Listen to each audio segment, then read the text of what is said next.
The common denominator for many of them is this kind of course, inner drive, right? As you mentioned, you see something that you're passionate about, that you think must happen, and that very few, if not nobody else, is doing or seeing. I think it is really this kind of pressure that you need. Welcome to Beyond the Thesis with Papa PhD, your weekly inspiration for post-PhD career development. With me, David Mendes. This conversation brings together two people who didn't just leave the lab. They're redesigning, actually, the ecosystem around the lab. My first guest is Elle Campbell, who holds a master's in Bioanalytical Chemistry from the University of Warsaw and now leads LabRenew, a non-for-profit that helps research labs reduce their environmental impact. She spent the last several years inside Canada's bioeconomy, building programs, securing funding, and turning sustainability into a strategic lever rather than an afterthought. Joining her is Patrick Penndorf, founder of Readvance, a sustainability consulting firm based in Germany. Patrick has built an unusually large and engaged following on LinkedIn by demystifying the environmental footprint of research, science, and by teaching scientists how to design more sustainable workflows. He's also a scientist turned communicator who has carved out a career in the intersection of sustainability, strategy, and science communication. What makes this episode special is that both Elle and Patrick have done something many researchers dream of doing. They spotted systemic problems in research waste, inefficiencies, cultural blind spots, and they built organizations that actually try to solve these issues. Their stories show how scientific training can travel far beyond academia and how purpose-driven careers can emerge when you give yourself permission to step outside the expected path. So we're going to talk about the pivots that brought them here, what they learned about entrepreneurship and leadership, and how sustainability can be a meaningful differentiator for researchers planning their next step in this 21st century. So let's go into it. Patrick, thank you so much for being here. It's a pleasure to have you here. It's a pleasure. It's a pleasure. And thank you for reaching out about this when you were the one who we were talking and you kind of got me curious about this question of sustainability, which is something that was an afterthought when I was in the lab. And so I'm super happy to be able to bring something today to the podcast, which is not only about both of your career evolution and journey, but also, well, first the search for meaning that you found. You both have found this important why that can have a wide impact, not only in people in labs, but in society at large. And I think it's important for people out there who are uncertain about the relevance that what they are doing in the lab may have, not only in their lives, but in society, that they can hear your journeys, your reflections, what brought you here, and they can inspire themselves in that to find their own path. So I am really grateful that you're here. But I think we can start by maybe, because this was very quick intro as they always are, I'll let you, maybe you first add a little bit more detail to what I shared, and then we'll go on to Patrick, and then the conversation will go from there. Yeah, so you're spot on with wanting to find something that really resonated with meaning in my life. My master's, and I did do some work towards a PhD. It was meaningful in one aspect, but it didn't encompass the whole of me. And that's what I was missing out of the PhD, was that it answered one narrow part, this curiosity, this interest in solving a larger problem. But as I grew and I changed from my undergrad to my master's, my interest in science started to change, and I didn't recognize that. And I was following the idea that, once you get a bachelor's in chemistry, then you're obviously going to get a PhD, right? That's the path. And so I wasn't giving myself space to explore how I intersected with science. and how that was changing as I matured. And when I ultimately quit my PhD and I was trying to find my next step, what I realized is once I stepped away from chemistry, my interest in science was more along environmental causes. And and at some point I even said to my husband when I was turning this problem over in my head and trying to really explore what I did next, I'm like, I almost want to go back to school and study environmental science. And my husband's like, you just quit a PhD. Why are you thinking about going back? And I'm like, because this problem, I've really found that with what was going on and what I knew about the world, I'm like, this is our ultimate problem that we must solve. We don't get around this problem. We can't look away. I can't look away. I must contribute to solving this problem. And once I recognized that in myself, I started looking for a way to contribute back into an organization that really fought the environmental crisis. And so it was that I had to quit my PhD in order to recognize that part of myself. Okay, very good. And what about you, Patrick? So maybe tell us a little bit more about where you are and also the origin story of your focus now. Yeah, I'm more than happy to. I studied biochemistry originally, then molecular medicine. So it was always a mixture between biology, translational medicine, but of course, the one or other connection to like the very molecular work in the lab, which I always enjoyed. So for me, it really was more serendipity, maybe a multifactorial path, multifactorial input that led to me moving outside the lab. And it really wasn't planned. I think for many people that eventually find their big passion, it is not that you really set out to say, all right, today I woke up, I know what I want to do, and then I pave my way there, but it's like a step-by-step process and a journey more or less. And so it was for me, ever since my bachelor's, I believe, volunteering in scientific organizations. These were biochemical societies, nonprofits. And it was really there that I found some colleagues that shared the passion for sustainability. Because I think what happens to many scientists is that as we enter the lab, we basically become a new person. We become all focused on our protocols and workflows. And no matter how conscious or dedicated to sustainability we are at home, this completely changes. And for us, the question always was, how can we combine these two things? Because as I then realized later during my research, I have always had a knack for optimizing. So I saw how these things went along and synergized with each other in the sense that if you optimize, you get better data, you save more time, but at the same time, you save resources and therefore become more sustainable. And I think it was really then in the collaboration with different colleagues, with different societies that all of this grew. And eventually we thought, why not sharing what we have learned and what all the other experts out there are sharing with those that always want to be more sustainable but don't know how? And this eventually led to us saying, all right, why don't we do an online event? This was the first Green Laboratory Work Summit that we hosted. And it was a very interesting journey because obviously it led outside the lab. You have to have sponsors. You had to set up the online event. You had to do the quote unquote marketing, the advertisement and everything. And I don't know, it somehow stuck with me. I always found it interesting. And so I did it for a while, like in parallel to my research. But eventually I just felt, all right, this is something that could be viable on its own.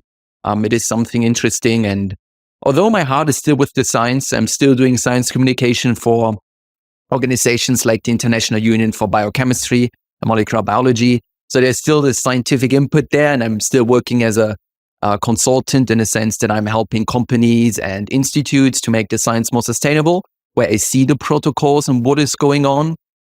But in the end, really, it was, as I mentioned, it was a multifactorial, I would argue to some extent, just, journey that led me there. And I think this is how I would summarize it looking back.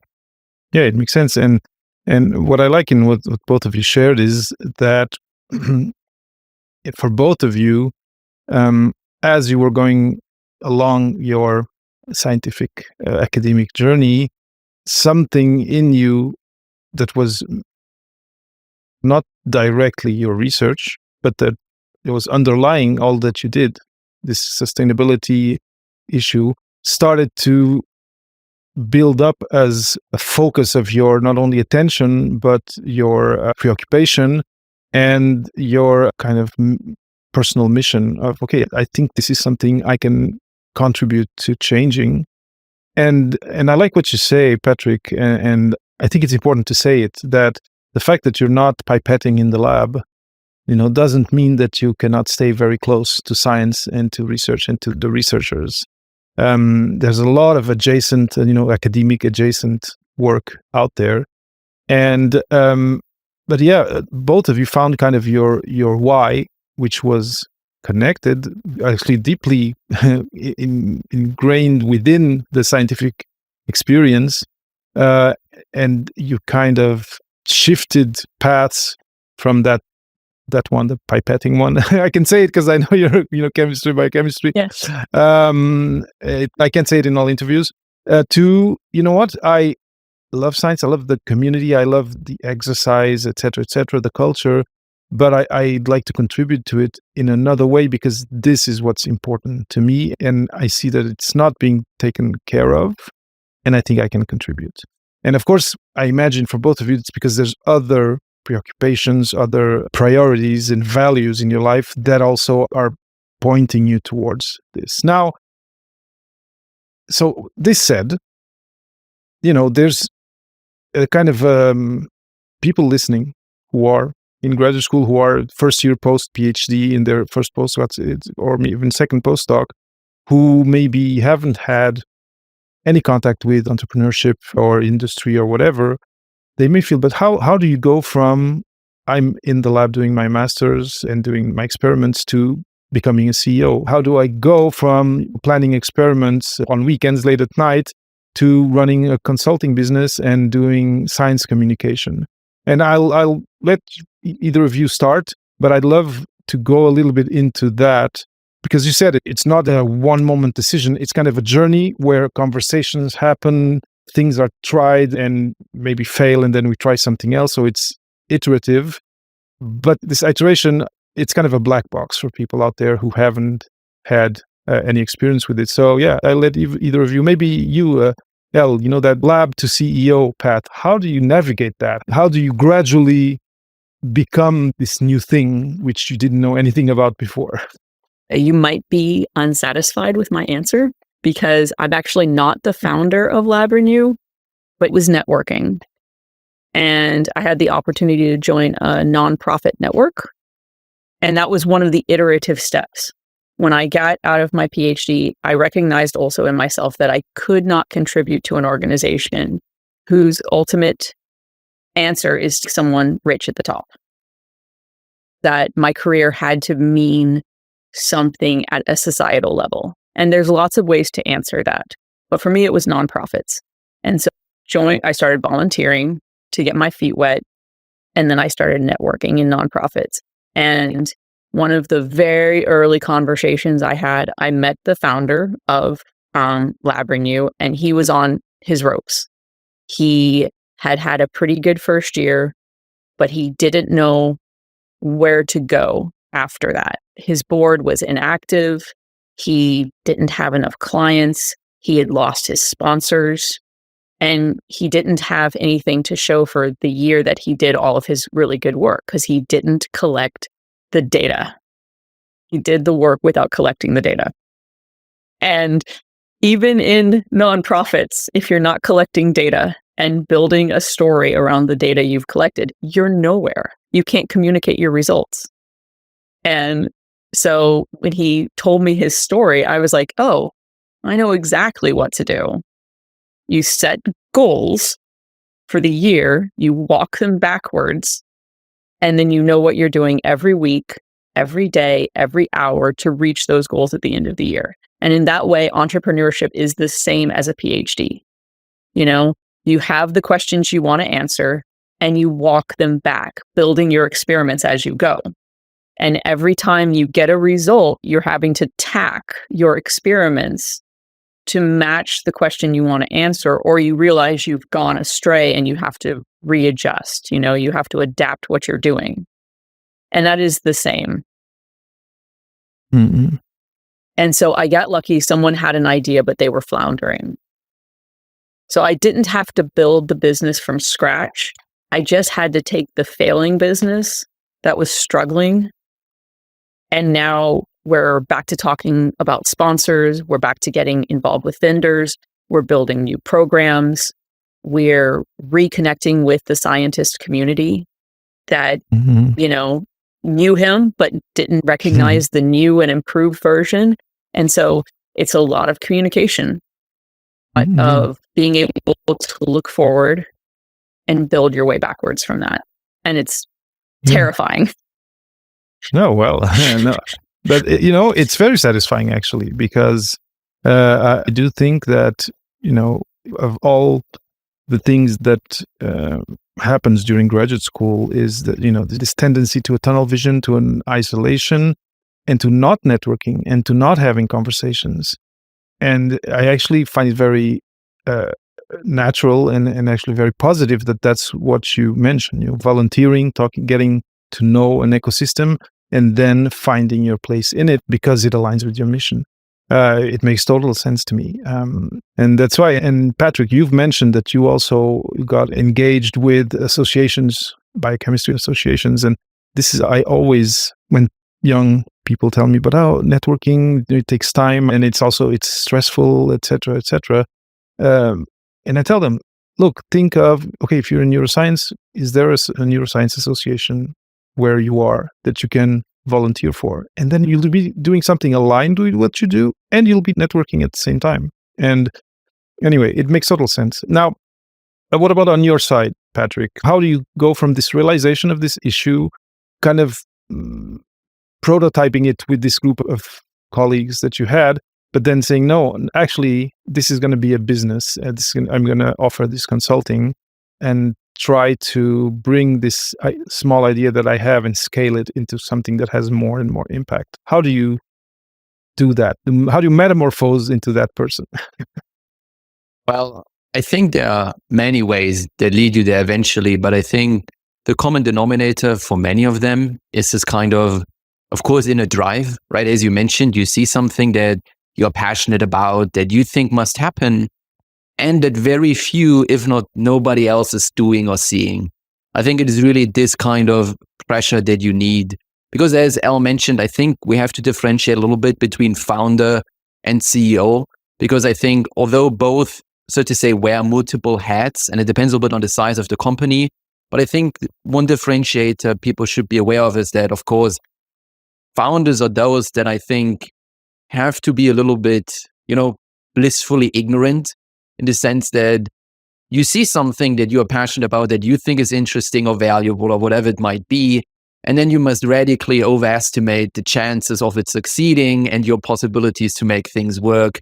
Because I think one common thing, whomever you talk to these founders that have made it or haven't made it, if you probably wouldn't do it necessarily. And that's just something that you have to grow with as you go or continue the journey. And I think the positive thing is that, of course, you grow with the challenges you face. And having that said, yes, I think you will have these inner tendencies, like for people that want to make things happen, you will join societies, you will find colleagues, you will do projects, or maybe you have a hobby that you drive on forward.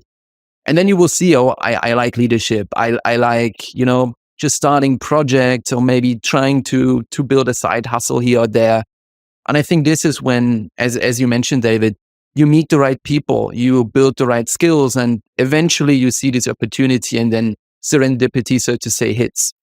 And therefore, I would say you normally have this deeper passion, and then you automatically, carve out the steps one after another. And at one point, you look ahead and you say, oh, okay, what I've done the past month or years potentially enables me to do this. And then I think once you're either at crossroads because you say, what I'm currently doing isn't really for me, or because let's say you finish a degree and you say, okay, now the world is open, what I should do. I think then it's the I don't want to say fate, but I think it might be life that pushes you over the edge, and you can make the decision whether you go for it. I think for a CEO, again, this can be a little bit more strategic.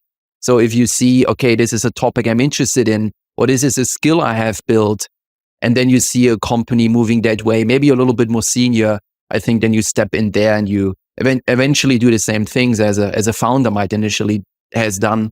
But again, it's a little bit more strategic, and probably, although the stakes are probably bigger because you take over a company, certainly it might be a little bit safe on the side that you know that it at least could potentially work what you're taking over. This is why I used the phrase, this blissful ignorance, where you just have to say, I give it a shot and then we see what's going to happen. Mm-hmm. And now, so thank you for also kind of disambiguating the CEO founder thing. I think it's important. But one thing that the listener can also be wondering is, okay, does the fact that you both are doing what you're doing now, is it because you were born with gifts of entrepreneurship and of organization? Some people might think, your family has been business people, so you kind of, by osmosis, gain this know-how. Anyway, I kind of expect what type of answer you're going to say, but I'm going to complement this introduction with a question, which is, how does journey through academia and a graduate school give you transferable skills that are useful in what you're doing today in this entrepreneurial ecosystem? Because people might think that it's like water and oil and they don't mix. And I don't think it's the case, but I'd love to have your take on it. Maybe you first, Elle? Yeah. So I completely agree with you that they're not at odds with each other. These skills complement each other. And what I've learned in my master's and my partial PhD is it's the granularization of problem solving. It's being able to look at, okay, I have this big problem that I have to solve. How do I break that down into its smallest pieces? Because maybe you're thinking of it's a really big problem that you're trying to solve. And it seems overwhelming, because we're scientists. We love a challenge, right? And if you look at that big problem, it's too scary. You can't actually fully face that problem. But this big problem actually has a couple of smaller problems. Okay, let me organize those smaller problems. Wait, this one problem, this one little sub-problem actually has this one teeny tiny thing that I can actually do right now, and it's no problem. And then you never really focus on the big problem. You kind of write it out, and you put it to the side, and you look at what's in front of you. And it's the ability to break those pieces up into something manageable that every scientist learns, And it's the ability to focus, but focus on what needs to be focused on and not to be overwhelmed by the larger problem. And those are absolutely 100% scientific skill sets. But that's what I found is that when I left the PhD and I was looking towards a more business aspect of my career, I recognized that I'm actually a problem solver. And that's when I was meeting these business people and they're like, oh, I have this problem to solve. And I'm like, that's not that big of a problem. I can solve that. I can do that. And get overwhelmed because Patrick nailed it, is founders can be dreamers and it takes a very rare founder to also have that aspect that can also break the problem up and have that CEO drive. You see this a lot of times where the founder has the idea and they have a COO, and the COO is the person who breaks the problems apart. There's the visionary in every entrepreneurial business, the person who says, oh, I'm going to build the future and the future is going to have this answered. And they just run towards it. And they struggle because they're only seeing the far off goal. They don't see the next step that they have to make. The pebbles on the road. So yeah, they have to see the pebbles because that's how you get tripped up. And so someone who is well structured to break those problems up to take you to the next stepping stone towards that goal. And you also have to be flexible. You have to understand that the path isn't straight, that you're going to tack left and then you're going to come over there and your problem's going to evolve. Just like in a PhD, like you start year 1 and you're like, this is the problem I'm going to solve and let me go run towards it. And then by year 3, your problem has completely refocused. Yeah. You may not even be in the same area, but you went the direction your research took you. And that is the same thing in a business, you know? You have to go where the market needs the need. And so it's happened in the last year that I've been working with LabRenew. We thought we were going to go direct into research labs and work directly with the lab managers and the EHS support staff and work out in the lab what they were going to change, or in the business structure, or in how they did waste. And there is still that need, but we found out that we can't just jump in to the laboratory. We actually have to back out and offer them a product to introduce ourselves to them. And so we're actually adding on more educational programs. So we can sell these workshops to research incubators. And in that way, we get connected to more scientists. We're still solving the same problem, but we're just offering something new to go to our larger problem. And it's the same mindset for scientists. It's super interesting, and no one has ever made this parallel with me.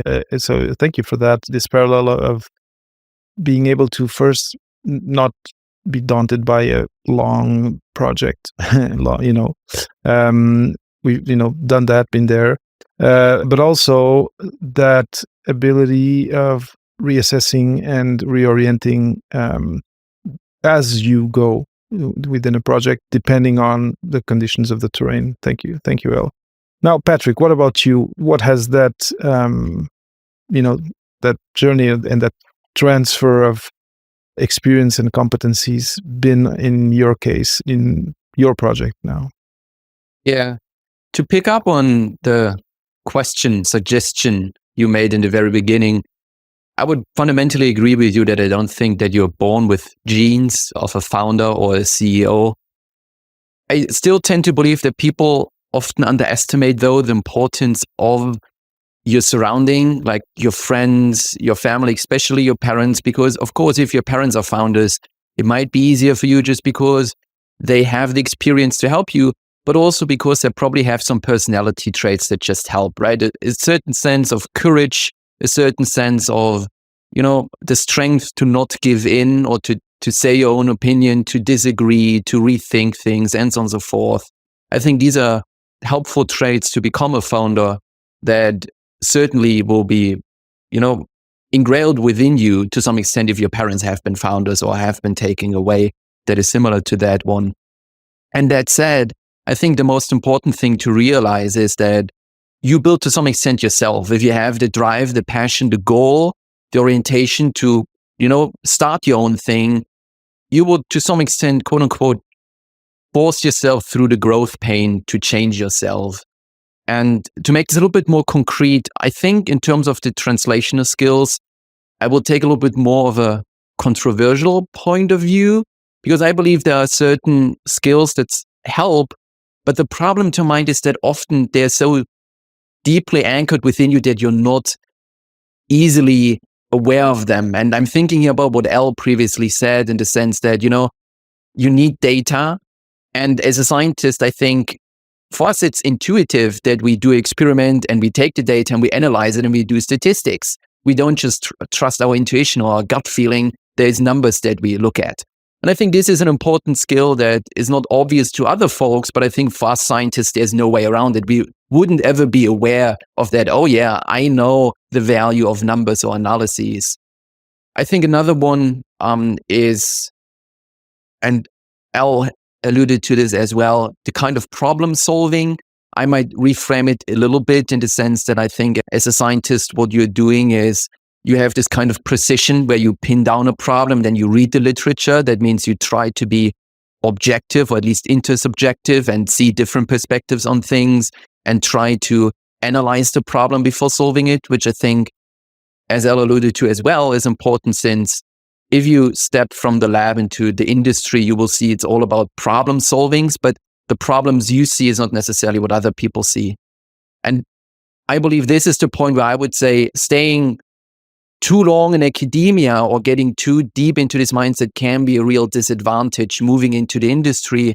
Because as much as I loved academic research and still do it to this day, one of its big appeals, I think, is that you don't really have to worry about anything but the question you're asking, and you can be completely driven by truth or novelty. But these things are, unfortunately, not completely, but to a large extent, worthless, quote unquote, worthless in the market out there. People want their problems solved, but often they also just want convenience, they want ease. And making this shift in your mind to go from, I relentlessly pursue what is true, irrespective of anything else, can be a really difficult thing to change, because now you're not looking at something abstract like the truth or novelty. You're looking at something that can be applied to people and help them, or quote unquote help them. And so what I would say is that when it comes to these skills, which I said before, it's this drive within you that pushes you through this kind of growth pain to reassess your perspective, to relearn the one or other thing, that you need sometimes prioritize effectiveness and efficiency over the quote unquote rigor that you have when you do more and more experiments and collect more and more data. And sometimes you need to make calls and decisions, although you do not have all the data. You can spend another 2 or 3 months doing additional experiments. And so having that said, I think, you learn a lot of skills as a scientist that unfortunately are not quite present, like they're just ingrained within you. But there's also a huge new skill set, maybe even a new perspective that you need to take over and learn. And I think you should be aware of this, that this thing exists, because yet again, I think both university and then how we do research up to the professorship level is mostly ignorant of that. And I think this is why many people actually struggle doing the transition in the beginning, because if you start in a new journey and you have, supervisors helping you, that is much more convenient, right? You slowly dive in. But once you want to take the step and you become a founder, or you want to take a more senior position, I think this is really something that lots of people struggle with. Although it is something that everybody, so to say, has to figure out. Mm-hmm. And I think it's, you have a great analysis, obstacles that might be there.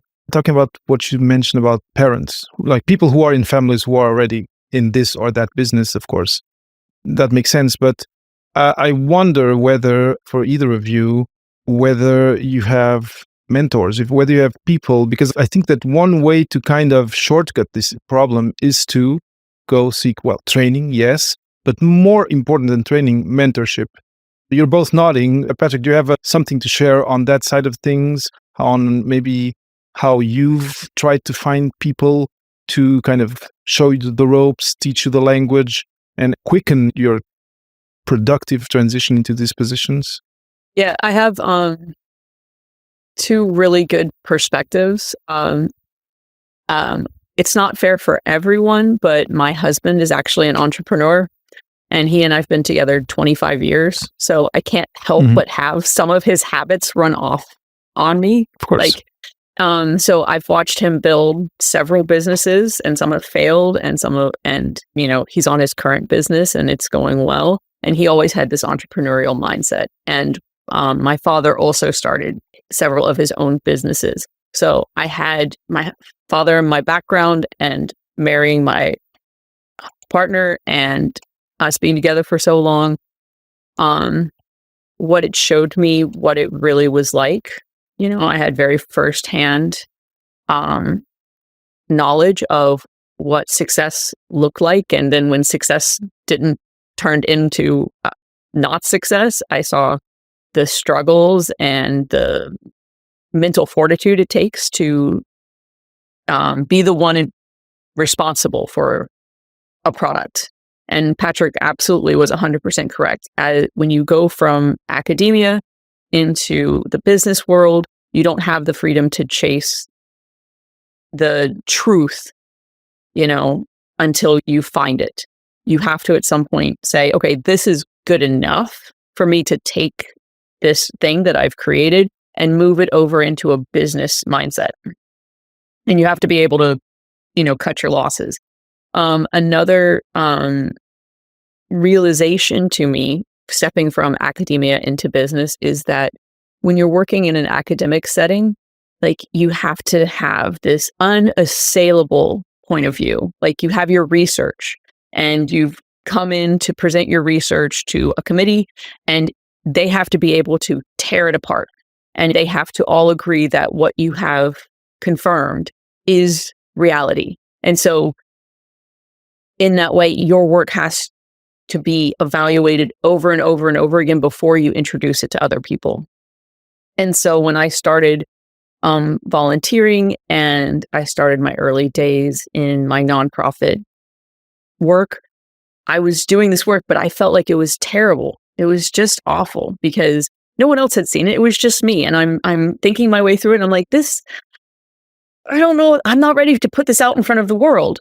And I showed it to someone who I also knew in marketing and sales for a different nonprofit. And she's like, this is really great. Why aren't you putting this out there? This is a lot of hard work and you deserve recognition for this. And I'm like, oh, there's the everyday world work, and then there's the academic level of work. And they're valid, but you have to recognize that they are different spheres, and you don't have to spend 5 years in the business world chasing one topic that you in academia. Spending 3 months to get the layman's perspective on something in the business world is good enough because it's more collaborative and someone will take your ideas and, take it a little bit further. So Patrick was absolutely correct about that difference in perspective. Okay, excellent. And also the importance of having people from outside academia who can be mentors or just peers, anyway, people who can be your soundboard for understanding, okay, does this work in this new ecosystem? Now, how about you, Patrick?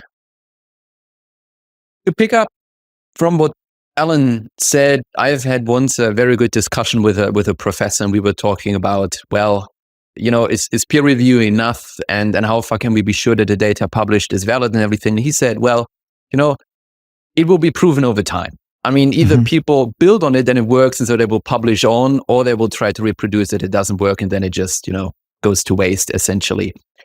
And indeed, as Elle said, in industry, you don't know. You have to test it. You throw it out, and you do a little bit like you do with experiments when you start a new project. You just have to see whether it works or not.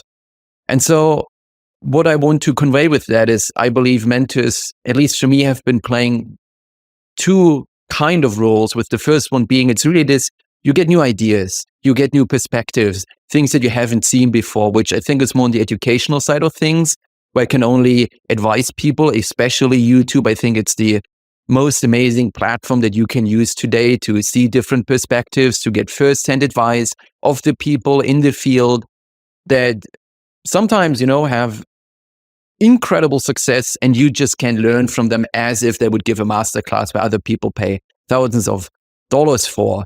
And getting these new perspectives is just giving you this, kind of this hint, this kind of inspirational glow up where you say, oh, true, that's another way to think about it.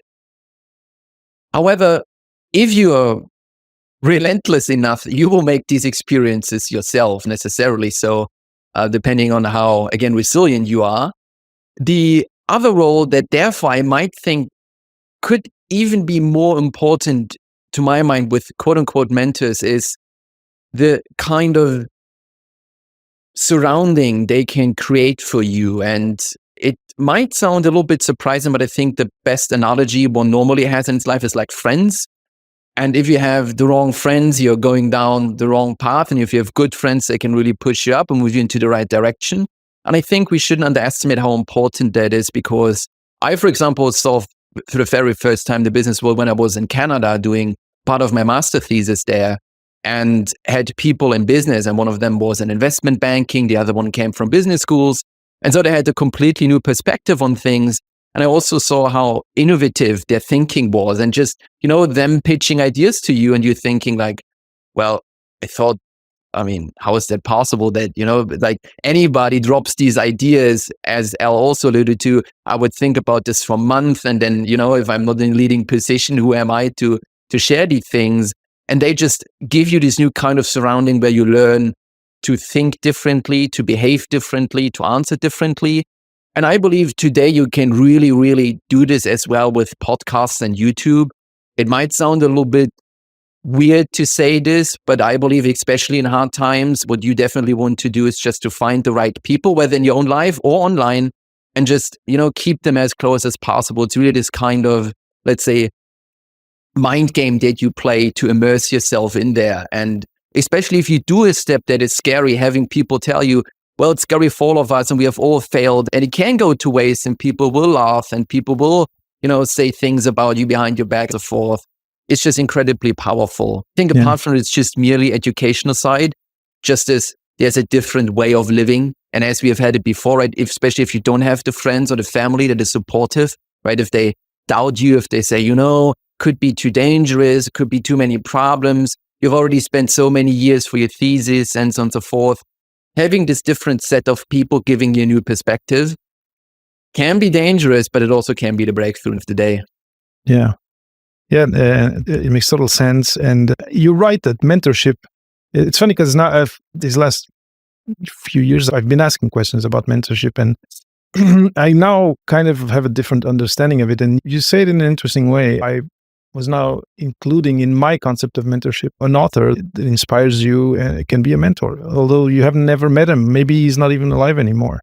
And you're talking about podcasts and YouTube. And yeah, I think you can find mentorship people you haven't met by sourcing information from different platforms, like you said. I think it's a great point. Now, time has flown, and I'd love to have maybe one last question. It connects to this concept that you just said, Patrick, of difficult conversations and people doubting your path.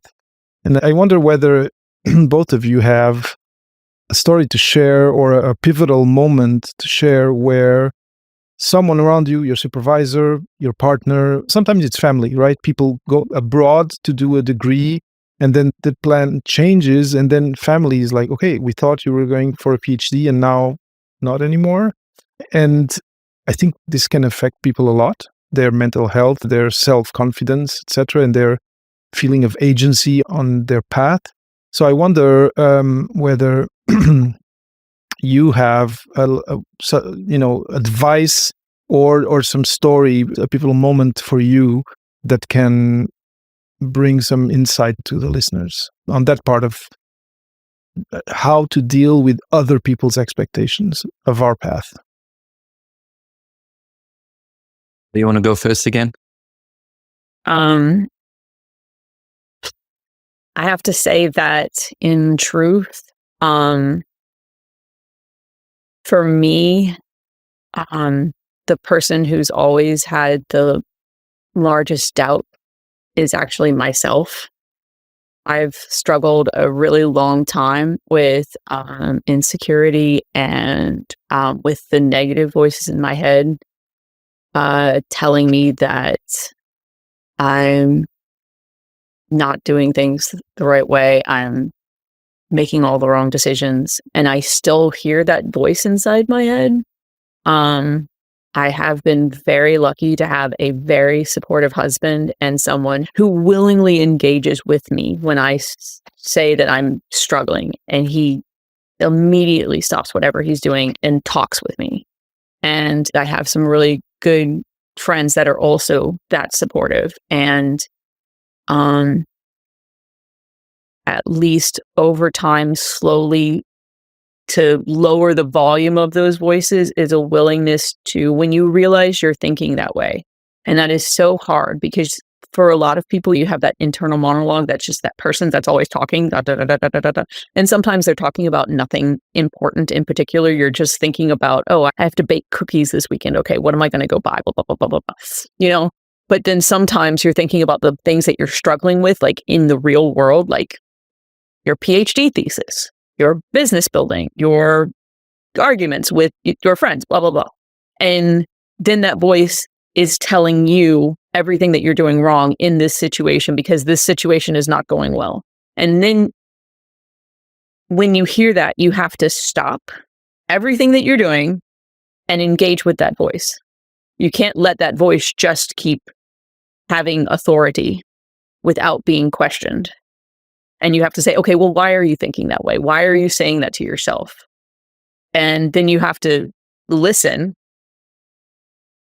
to some other part of yourself and say, okay, you're having this negative voice because you're actually operating from a place of fear. And you're afraid because these are all the bad outcomes.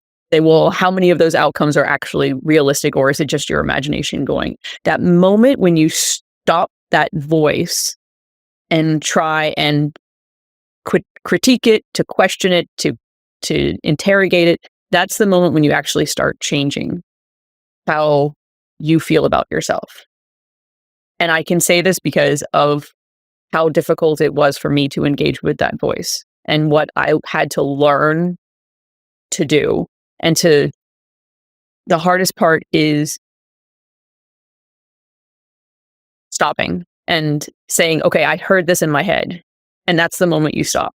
And not just letting it just keep on.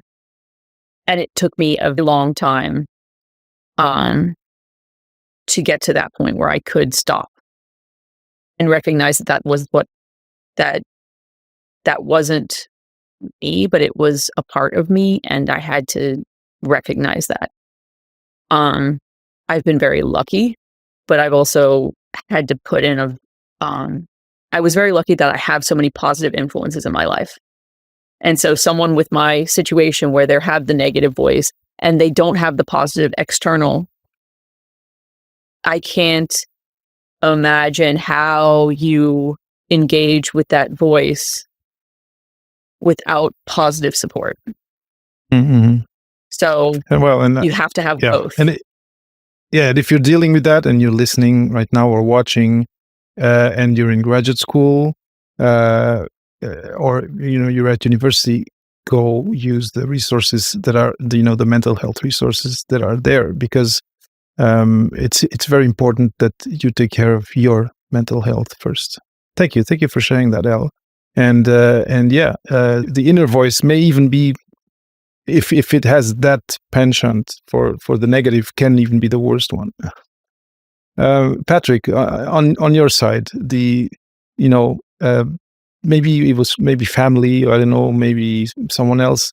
How do you deal with the difficult conversation about switching paths? Because people kind of like, or I think humans like consistency, and then when someone, a parent or a partner, sees that there's a breakage, maybe momentary breakage in consistency, they may get worried and they may start to put doubts, to make you doubt your moment of reorientation. How have you dealt with it? Or maybe you have advice for the people listening on how to deal with it?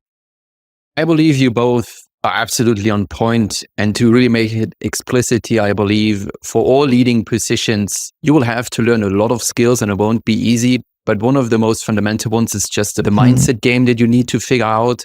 I believe from, having been listening to and seeing it myself, so many journeys, the mindset is the most important thing in the end. Because again, you can't do without the technical skills, but you can learn them at some point, or you can hire people, you can find a team helping you with it, but that's going to become much more difficult with the psychological things.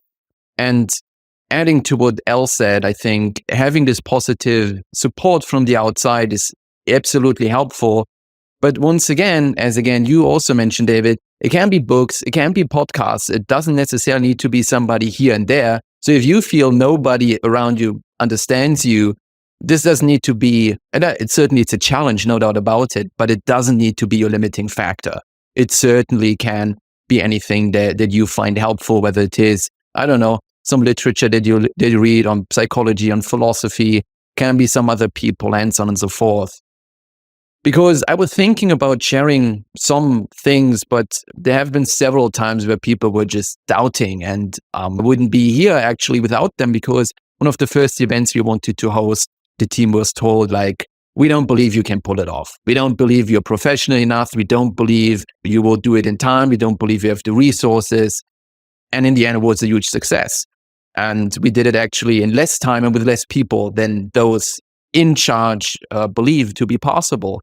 And I think this is just an important realization that in the end, you cannot predict. Again, we as scientists are used to think that there is one specific truth and it's either like this or it is not.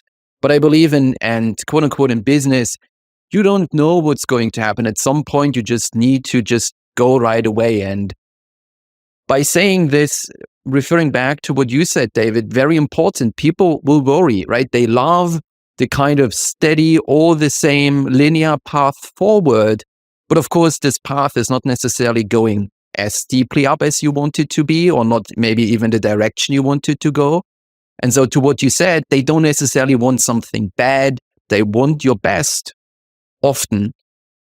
But the problem is that they have often the best arguments for why you shouldn't do something. And some of them are absolutely true, right? I mean, if it's coming to entrepreneurship, you waste money, you waste time, you might waste health because it's going to be long nights and everything. But in the end, there is no way that you make it if you listen to, quote unquote, the naysayers. You, at some point, just have to put your head down and say, all right, I'm just going to do it no matter what it is. And I think this is where we get back to the idea of the drive and this psychological game. Like, you must be so dedicated to your quote unquote dream, to your orientation, that in the end, you just push it through.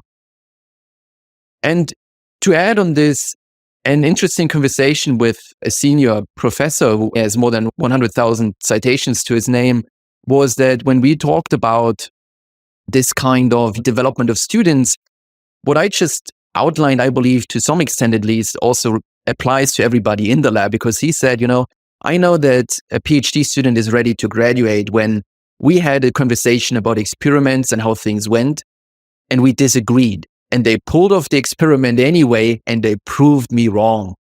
And so, as a word of caution, I mean, you will get slapped. It will hurt, and it will take time, and it might take money, or even a little bit of your health, or maybe a lot of your health, where we see many founders that in the end just burn out, getting back to the mindset problem. But I think to, again, what both of you also said, at some point, you just have to find your own path, no matter what other people say. And again, they might have valid arguments, but when it comes to advice, at first listen to yourself, and then always think from these people that give you the arguments might be valid, but think about, do they apply in your case? Has the person doubting you or your path, have they been there? Have they made similar experiences? Do they have maybe a different kind of motivation, right? Again, if it's your parents, they want you to be safe. But safe doesn't always mean happy.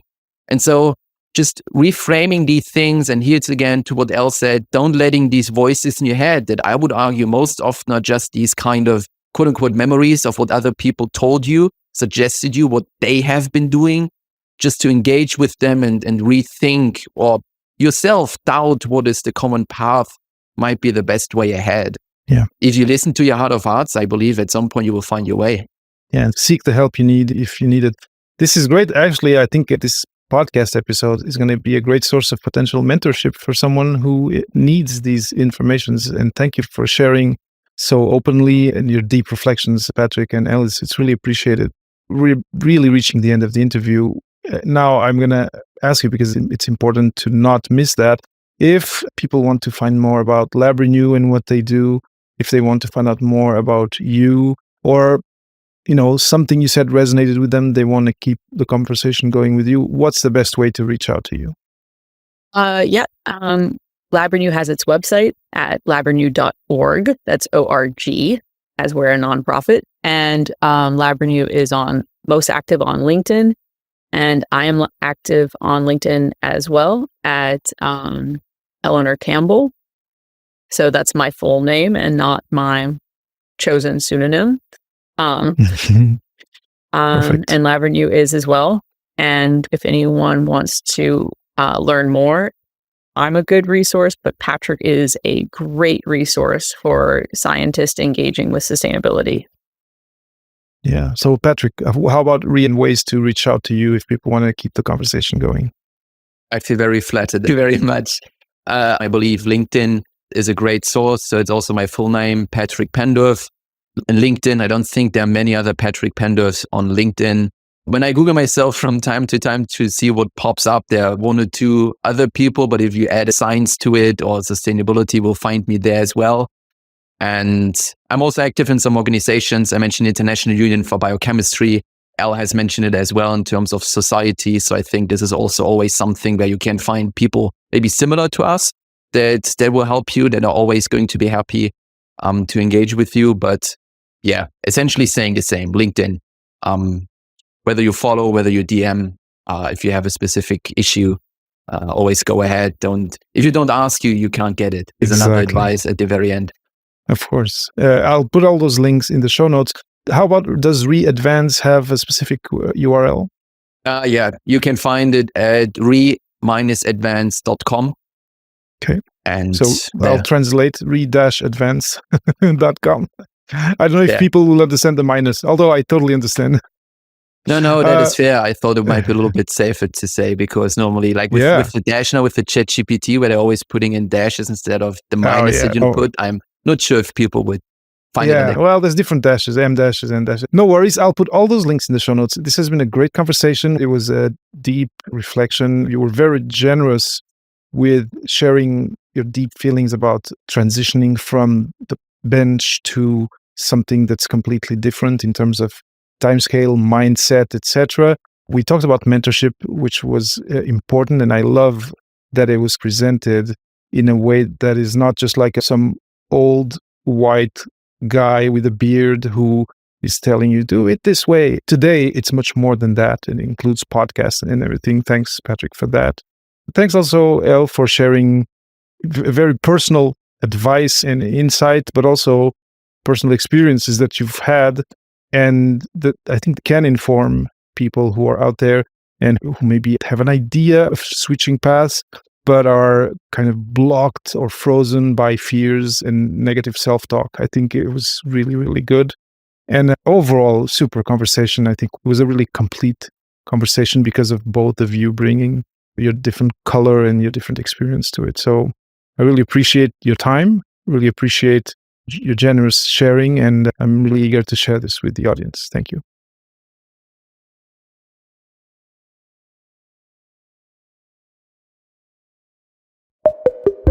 Beyond the Thesis with Papa PhD is produced by me, David Mendes. If you enjoy the show and want more of my work, please support the show on Patreon. Just go to patreon.com/Papa PhD and choose a tier. And if you just want to buy me a coffee, you can easily do it at buymeacoffee.com/Papa PhD. I'm David Mendes. See you soon.